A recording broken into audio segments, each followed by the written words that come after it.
Okay, first thing you have to do is you got to thank me for putting up high chairs here. That was my idea because people down the back could not see. The co-motion people will hate me because we stole them out of their other room. We will put them back. So anyway, thank you very much. I'm Emer. I run Creative Destruction Lab.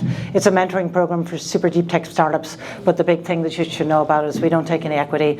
We don't charge any fees for founders. And we've just run 5 cohorts, and those companies have already raised $120 million since being in the program. I see Macy nodding there. Macy is the director of the program, and we also have Amy here. But that's not what we're here to talk about. We're talking about who are these people. So one thing I warned them is we've got 4 people on the panel in less than 45 minutes, so make it really snappy. So Austin, maybe you can start and tell us just a little bit about who you are and what you do. Snappy it is. So Austin Gayed, partner with Voyager Capital. We're a venture firm that was founded in 1997 here in Seattle. We lead seed and Series A rounds for B2B technology companies.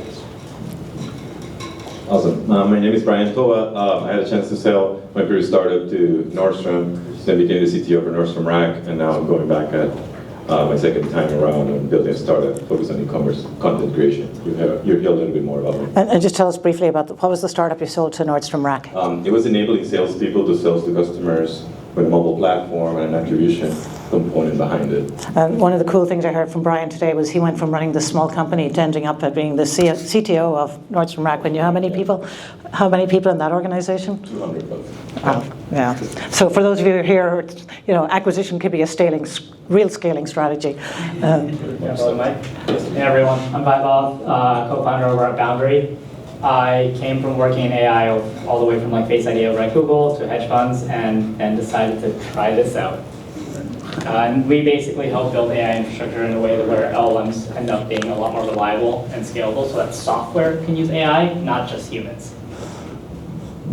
Hi everyone, I'm Laura Shackelford. I have been marketing B2B tech marketing for a very long time. I was a part of one of the 3 marketing leaders creating the predictive analytics category. If you can believe there was a time where that was not a thing.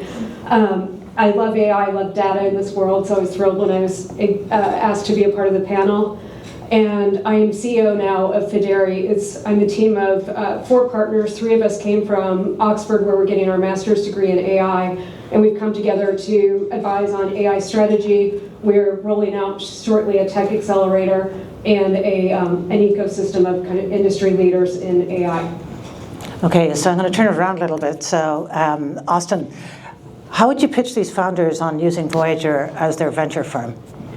Ooh, so good question. So Voyager is focused on people building in Cascadia here, right? And the way we think about it is we lead rounds for folks building here. Our green money is different from somebody else's green money. You're not talking to me, you're talking to them. I'm done. Okay, we're going this way. We're not the most domain-specific or thematic fund out there. We're generalists. We have some areas of spikiness, right? But we. Okay, it's an elevator pitch. We are the best in the world at helping you answer questions like, hey, Austin, I need a director of product marketing who can run the function for me at a Series B stage company, and I'd like them to be here in Seattle. You know anyway. Cool. Okay, and maybe each of you can just tell us, because we've got very different people. We've got a startup sort of in the consumer space, a startup in the infrastructure space, and then somebody who's got incredible AI expertise who's really consulting with these companies. So tell us really about what this is about and why did you start this company, this particular one? Yeah, for me, the insight comes from being at Nordstrom and seeing all the work that you have to do in order to understand your customer, create content, write copy, have designers, and feed one carousel element for a homepage. And then there's an email campaign, and there's an ad campaign, and there's 300,000 products to do it for. So the process is not about coverage and completeness, it's all about leveraging the humans and building processes. And as soon as you have processes that are heavy with humans, a lot of the generative AI start asking the questions like, why do you have a person here instead of a guideline? Why don't you have an agent? Why don't you ask this question at scale? So for me, the opportunity is right now that all these processes that have humans, especially when they compound human after human after human, are ripe for a new solution that actually provides the same experience, the same interfaces, but the machine is much more efficient, faster, and now we have to start thinking about how do we manage that scale, because that's the opportunity that we'll have. Well, for me, really, decided to make an AI infrastructure company came after having done that for a few larger companies. And the number one thing that I really saw over at Google was why are they so fast at shipping stuff is because they have a lot of automation. They have a lot of automation for collecting amazing data, accessing data, training that model, and then deploying it live and having an iterative loop around that. If you're a first-time software engineer that's never used AI, you don't really know how to deal with a system that fails 1 out of 100 times, 1 out of 1,000 times. If you've worked in large-scale companies, you know 1 out of 100 is a horrible failure rate, by the way. If you haven't, when you get there, you will try it, and you'll be like, oh my God, this is all wrong. So what we did was we wanted to build infrastructure that goes ahead and automates a lot of the code that developers have to go write, so that a developer who doesn't know how to deal with probabilistic systems can now treat it like a reliable system. And if you don't have that experience as a developer, how do you know that the code is any good? Yeah, so our code doesn't use AI. We use algorithms to go and design that, and we wrap AI systems with our custom algorithms. How do you know if it's any good? Honestly, the best one is if you've ever used ChatGPT and watched it made up something. How many of you have seen that? Yeah. How many of you saw that happen the first time you used it? Almost no one, and that's the point. You usually can't know. Usually the way you have to think about AI systems, if you're writing software for AI systems, is it will fail eventually. Even if you don't see it fail in front of you, it will fail. And you just have to design software in a way that is resilient to that from the ground up. And there's a bunch of strategies I can talk about, but I assume I'll get to that later. Okay. Laura. Yeah, so for me, I wanted to start a company for a long time since I had my first startup CMO role about a little over a decade ago. And I was, about a year ago, seeing everything happening, 2 years ago, happening with AI, and trying to figure it out. And at the same time, I had this horrific customer experience with one of the largest telecom companies in the world. And I couldn't believe things just kept piling up over an 8-month period. I thought, there's just no way they're in business. And I thought I'd seen it all, right? I had previously been with a larger telecom company. I thought they were bad, this was worse. I ended up networking into the company, and I talked with about 18 executives over about 4 months to validate my hypothesis, which is pretty obvious to all of us, and I already knew, but that customer experiences are broken. They were promising a customer experience that was absolutely untrue. And at the heart of it was they need an AI strategy. Their data was an absolute mess, and I wanted to be able to go and help companies like them. And so that's how Fideri was born. Our entry point into companies is going into the customer experience and marketing area, employee experience as well. But we also work with companies. There are a lot of companies where we're doing their org-wide AI strategy, because once you get started on AI, it is an org-wide problem. It's not just one department. So Austin, I had a VC tell me lately that they have no clue what's going on in the market. How do you get through that, and what are the coolest things you've seen that really wouldn't have been possible 18 months ago? Because there's a lot of hype about what Gen AI is doing, but where are we actually seeing things that were not possible before it? It's a big question. Couple things. First and foremost, we're believers in that this AI thing is a thing. Right, we've been investing in the category since 2011. One of our first early wins was a company called Kaggle, which Google ended up buying as a data science platform. We invest in people solving problems for customers, right? Increasingly, in almost everything we do today has an AI component to that, right? That can be a feature of a product or service, that can be core to a product or service. If you believe that, oh hey, enterprises are going to use this internally, there are infrastructure and tools pieces that are really important to put this in place to make it easy for folks to do this, right? The thing that's really changed, right, is historically, all of this has been what we think of as discriminative AI. This is AI making decisions for someone. Increasingly, and the thing that's becoming really good at is generating something, the generative AI piece, right? And so if you take that theme and apply it to different areas like content and things in the application layer, okay, this gets really interesting if you think about integrating this into different workflow processes, right? And then, okay, hey, if this is going to do that, where can you build the infrastructure to enable that in an easier way? Yeah, and as we heard from Boeing this morning, the last thing they want anywhere near an airplane is generative AI, right? They want the predictability. So maybe if we could just switch and talk about what's your business model? Because I'm sure that's one of the first questions, somebody like Austin would ask, how do you make money? And I heard it asked at one of the panels the other night, anything from what's the business model, how do you make money, and why is this working for you? Yeah, very much so. So the way that we make money is by creating content for each one of these opportunities and having that content go out and perform in front of the customer. So we have a very good understanding of which pieces of content were involved and how those transactions were happening, and we can kind of play the attribution game within our content and go back and reward that content. So we actually charge our customers because it's for all these pieces that increase their engagement. It's for them to pick up everything that happens after the sale and all that they generate margin. But we're often just a few percentage points of the kind of GMV metric that a lot of the e-commerce make decisions about acquisition and retention and engagement. That is kind of the business that we play in. And then from there on, your business will pick up. And I think one of the things that people also want to know is, so what are the component parts? Like, what are the hard parts of what you're trying to build? There's a lot of data that you have to access. There's subject matter expertise that has to come into different layers of the organization. There's let's say the 2023 type of code, that there's if-else statements and queues and databases, like the classic stuff. But then you have prompt engineering. You have to design your features in a way that the human in the loop is in less of a loop than a loop. You don't want it to be in every single loop of every content, but maybe on the category guidelines definition. So you try to identify what are the things where your business will not scale or will die. So for me, it's like the product management or the problem now became so much more complex because there's many more layers. And I don't know what even the names are. This thing is really good, like generative, in creating corgis or little dogs like we saw. It's really good. I can't draw that. I can't do that with any tool that I can use. But then you move on to this next level and it starts failing. And I know spelling, grammar, logic, rubric, but then reasoning, opinion, full article. I don't even know how to speak about it, but there's a point where you need to change. So that gray area for me is where we all are exploring right now. Is how do we create that grayness into something that feels like Lego blocks that you can play with and program them like you've done in all the layers below.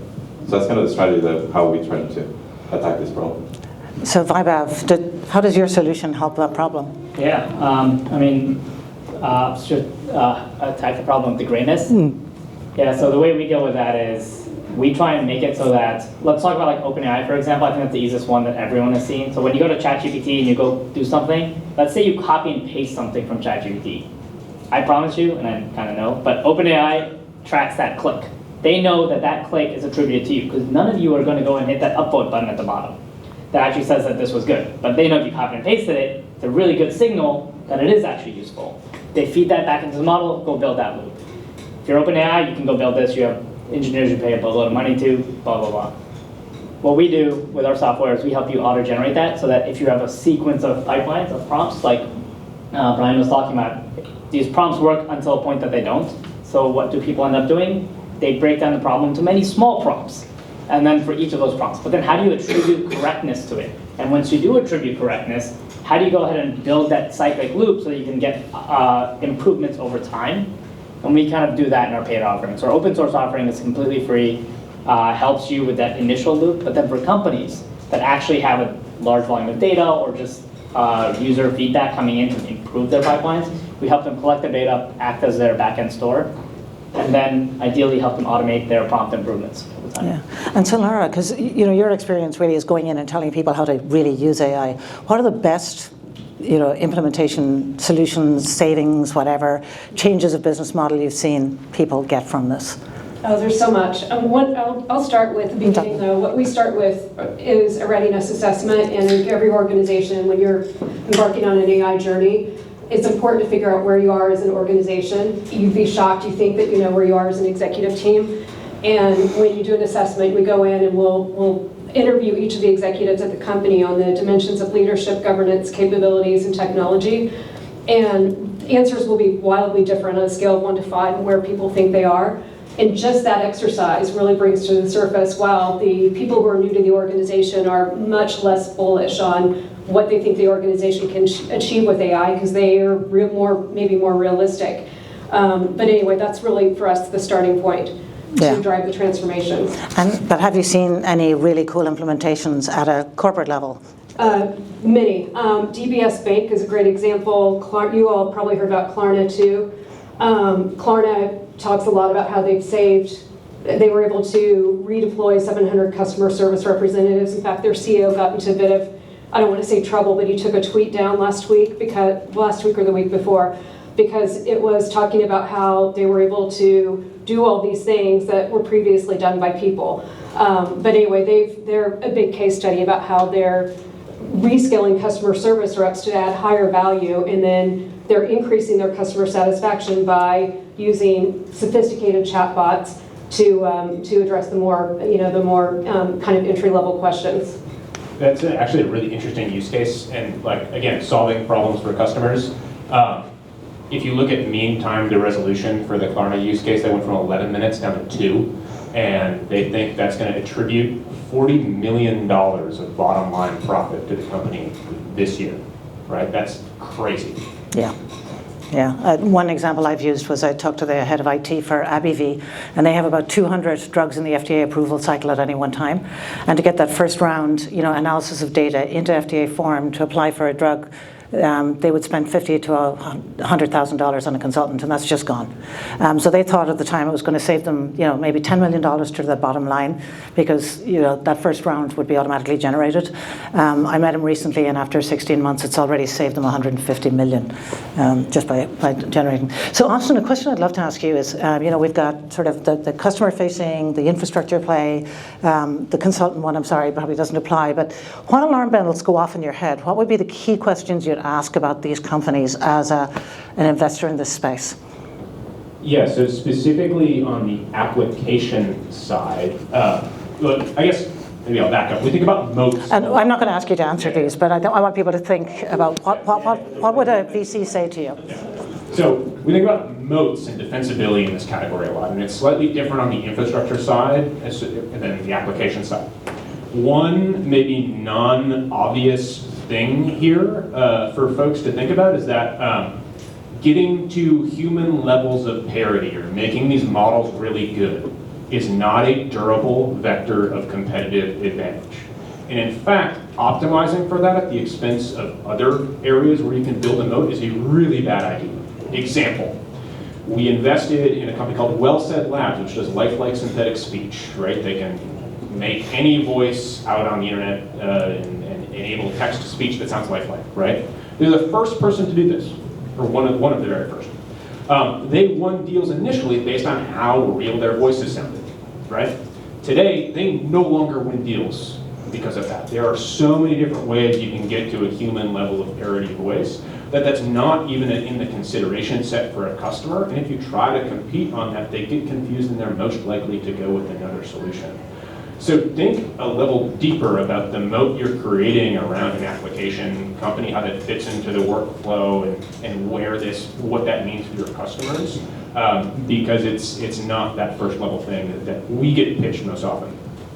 On the infrastructure side, that's a little bit different. You don't necessarily have the same, the shiny application where, hey, look at this thing generating something, right?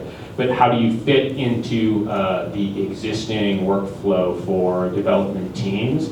And can you get from the POC, proof of concept, kind of, hey, we're trying this, into a production use case where somebody's making a bet that, hey, we're going to run all of this stuff for our company on you.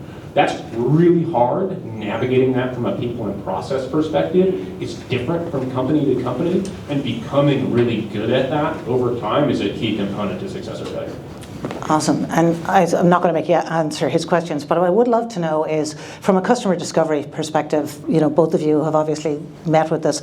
What are people asking you about implementation? Does anybody care whether you have an AI product or not? I'm selling an AI product very clearly. So what I'm selling is the ability to bring the productivity of a company like Nordstrom into your company, like those principles that we learned and we know that how they work, right? I think that people, what they see immediately is like, so what's my role now? And some people are super afraid of it, and they think it's like Terminator, and they shut down the conversation. And those are people that are not ready for it, I guess. They don't know that they're living in that world already. But there's some other people that are like, okay, so how do I play with it? How do I check it? How do I give it guidance? How do I audit it? How do I perform my role of being the responsible for a self-driving car? Because I'm still responsible. And those are the people that I think are going to be able to jump on the wave and actually surf it all the way to the beach. And the rest of the people are going to be... But in your customer discovery, you're getting those kinds of questions. Those are the rebuttals that I get, yeah. Wow. And the next question is like, okay, so what do we need? Like, where's the data? And then the question is like, how ready am I to be able to feed all the data that your system will need? And there's sometimes it's about the readiness to capture AI. That I think is a lot of problems that a lot of companies go through. So they would love to, but they still have to go through the stages of getting your data lakes, evolution. And maybe just for the audience, you can tell us who are you doing customer discovery with? Who's your prototypical customer? My customers are, I'm going for fashion retailers very much so because of my brand. So I work with Nordstrom, Neiman Marcus, Levi's, those kind of brands to explore their product spaces. But I think there's another tier of the next rung down that looks up to these fashion retailers that they need a lot of support. If I have. Yeah. Our customer audience is pretty much just developers. We go after engineering teams of various sizes. So our ICP is pretty clear on that end. And what we usually find that they're normally asking us for is most people have tried, for those of you other developers have tried some version of LangChain, they've tried some version of Marvin or a few other support systems out there. And most companies that we see in the Valley and New York and other places have healthy rolled out to rolling their own system in-house. I don't know what you guys did, but I assume they did.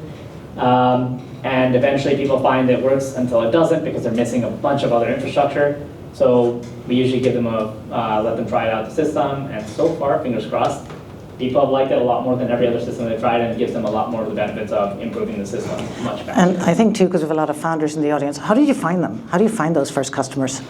The first ones were really hard. We're a deep tech startup. Our core IP is actually a brand new programming language that we invented, and it works with every other language. So first year was really hard. Going through YC definitely helped, so we got them through the YC network.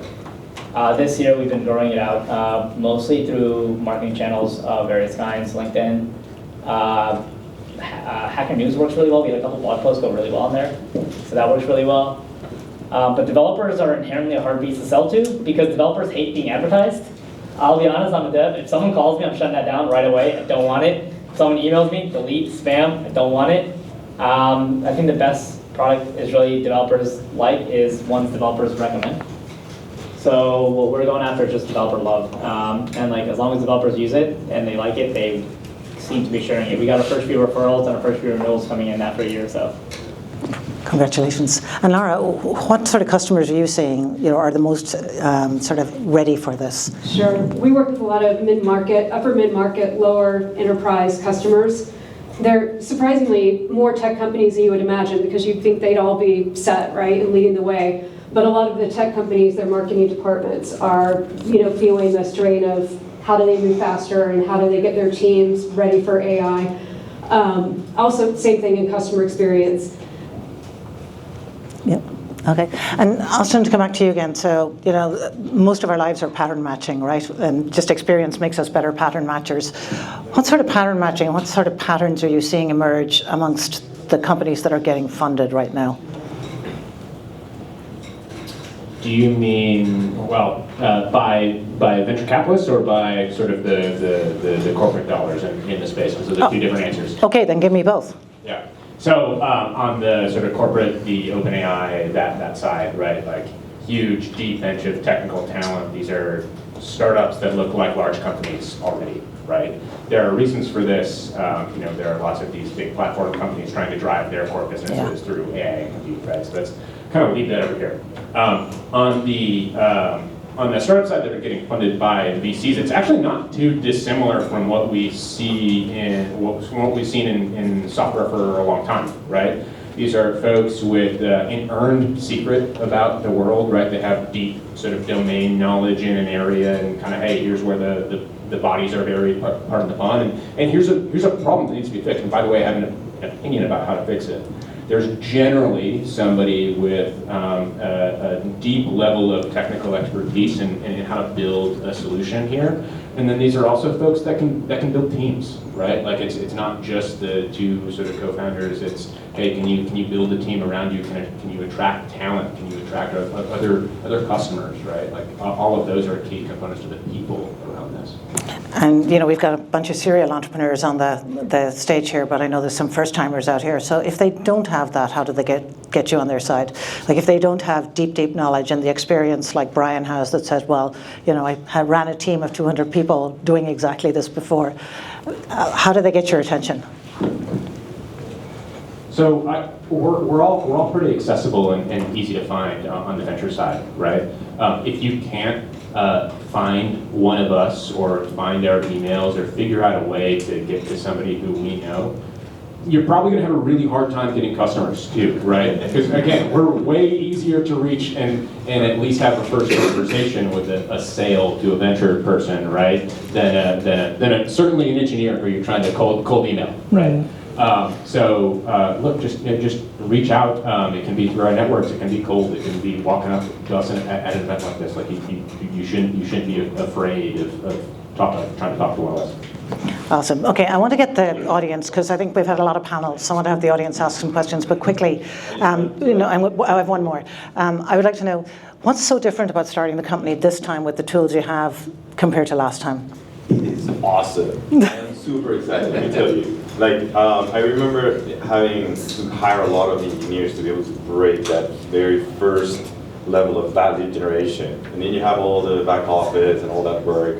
There's a lot of content generation, marketing, and sales, pitch decks that need to be adjusted, demos, and the amount of, in my team's life, there's lots of AI agents as my team members, because there's a lot of hiring that I'm delaying, not because I'm not getting the productivity out of the synergies inside the team, it's because it's not the right time to get the complexity of a human added to the machine. Three coolest agents. What are the three coolest agents? Computer vision, recognition of what am I wearing, where are the buttons, the size of stuff, the stitching, fantastic. And there's a lot of data sets, so very rich. Text generation. I have call to actions, I have insights, I have like being in love with stripes, like where, like I can target what you're wearing and I can create that. So fascinating content. And the other one's coding. The coding thing is fascinating. All my code is beautiful in a way that I don't have to put the effort, but I still control a lot of what the code does. It's not fully automated. I don't think that is going to happen very soon. But there's very few things that I guarantee that I'm not even going to think about, and I'm just going to get my Copilot to take care of it. Okay, and if I have, difference between the last startup and this one, from a developer perspective, and then coolest AI agents. So this is actually my first startup. My other first startup was a fake startup. I only did it for 6 months and I quit, and I was like, fuck it, sorry. Yeah, so that one was really fun, but not as fun as this one. I actually would really agree with this, with what Brian was saying. The number of people we have to hire is so much less. Hiring amazing people, but giving them good AI tools, like for coding, like for engineers, I barely need to hire, to be honest. Like you can get a few engineers and they can output so much more code than anything possible before. Like my team used zero Rust.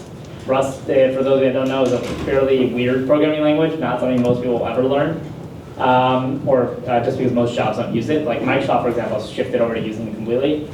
My team used GitHub Copilot and now learned it, and we wrote our entire system in it. It's so just from that angle, it's just like you can just use software and like AI systems like GitHub Copilot. We have another one that, for example, writes our first draft for a lot of marketing articles. Yeah, that is cool. Like you don't have to think about it. You can just get a draft. Not good enough. Don't post that. But edit it and then post it, and that works. So like a lot of that autocomplete stuff is just you can just do more. And Lara, what would you say are the coolest apps you've seen out there? I like 11 Labs a lot. Does anyone here use them? Yeah, for voice to text. They do a lot, but they help you take text and turn it into voice, and create video scripts and things very easily. One of the other ones that I love right now is a small company called Praxis AI. They focus mostly on education today and we're bringing them into the enterprise, but they do kind of digital twins. And so you can take, actually one of my professors was saying, when I was at class last week in Oxford, he said, who here has an email that you've sent me and has not received a response? And about 20% of the room raised their hands, because teachers in the world, professors, teachers in general, are not given enough time to be able to do the things like interact with students that they'd like to do. And he keeps saying, anyone, give me a digital twin and I will be so much better at my role. He doesn't want to be replaced, of course, but anyway, I love Praxis for that. Awesome. So questions from the audience? Praveen, I have a VC-related question. can we get a... You mentioned how your model of how you engage in or fund startups is not fundamentally different from how it was during the sort of the SaaS wave. At least that's what I took away.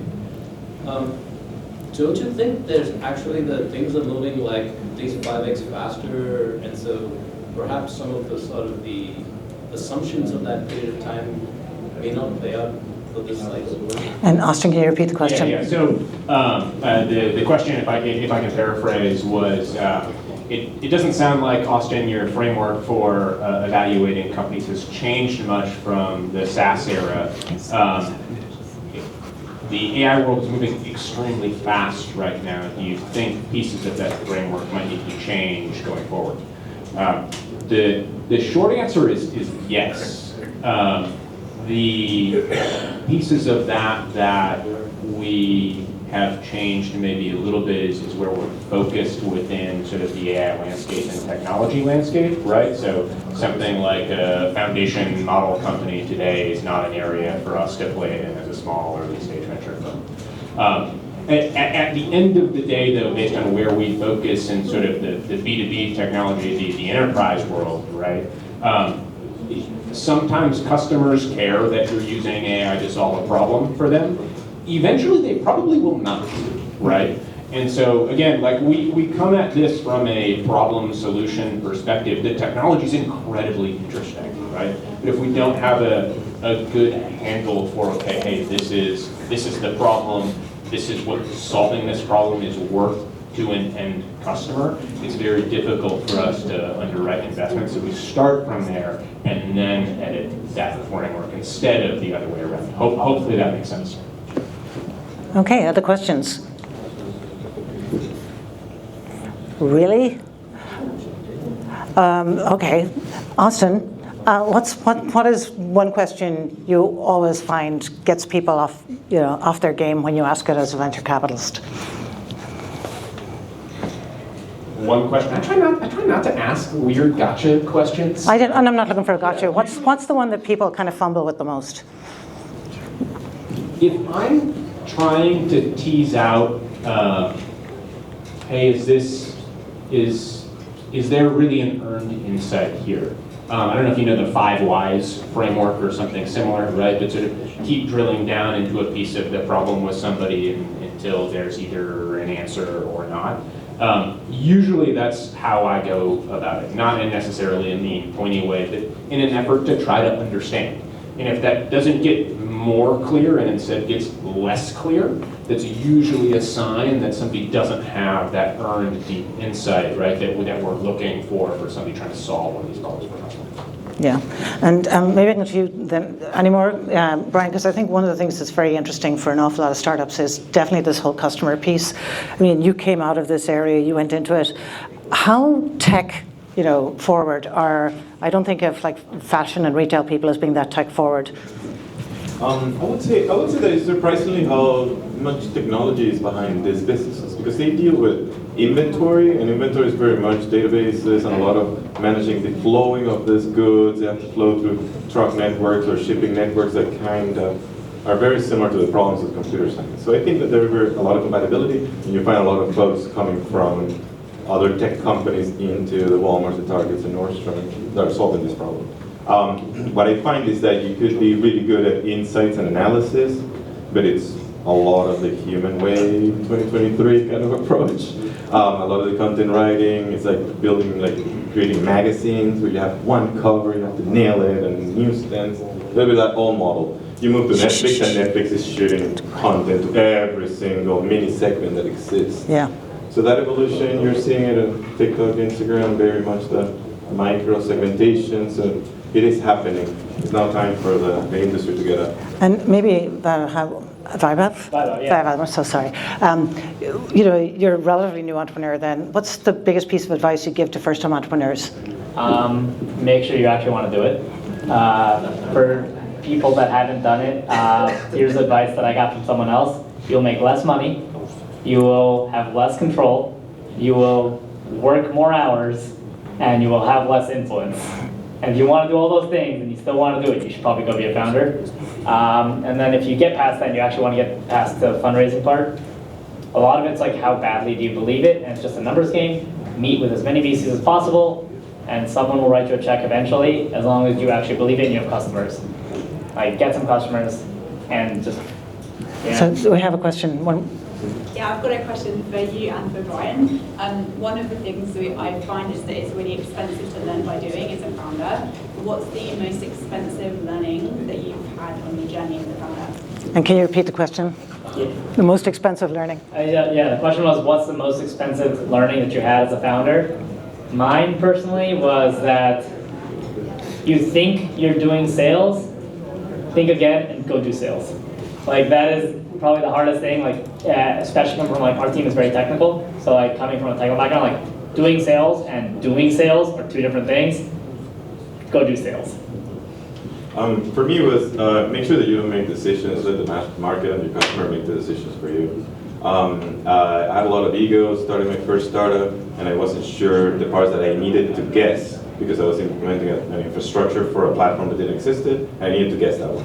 But the other ones, I just needed to ask people, I just needed to talk with people, and I guessed on some of them. So some of the pivots were based on guesses that took us a little bit farther from the goal, and then a pivot based on data brought us back in, and it's a third pivot that actually finds the right kind of place for our startup. We could have solved that if we would have had a little bit more humbleness about, maybe we don't know the answer yet. Now it's like we find that I'm jaded, I don't know.